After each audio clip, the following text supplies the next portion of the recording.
Paul Robeson was born on April 9, 1898 in Princeton, New Jersey. Born to Anna Louisa and William Drew Robeson, who was an escaped slave. His mother died from a fire when he was 6, and his father moved the family to Somerville, New Jersey, where Robeson excelled in academics and sang in church.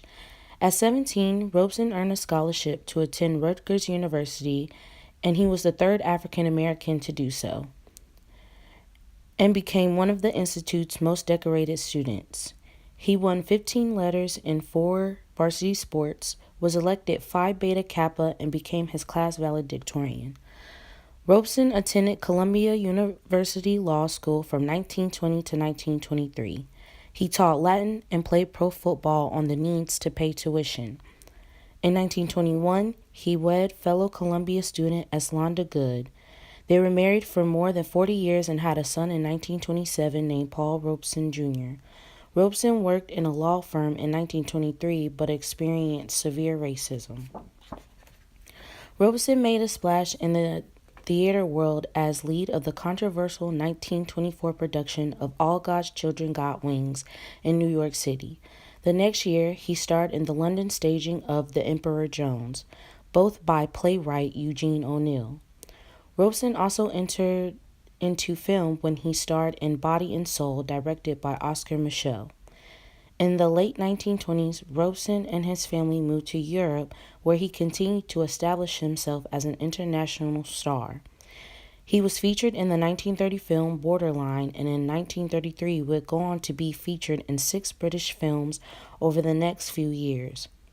Robeson's last movie would be the Hollywood production of Tales of Manhattan in 1942. He criticized the film for its demeaning portrayal of African Americans. In 1930, Robeson played the leading role in Shakespeare's Othello. The production of Othello ran for 296 performances, which is considered the longest-running Shakespeare play in Broadway history. Robeson regularly spoke out against racial injustice and was involved in world politics.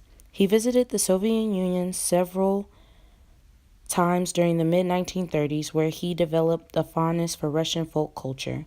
Robeson's relationship with the USSR became highly controversial because his humanitarian beliefs seemed to contrast with the state-sanctioned terror and mass killings imposed by Joseph Stalin.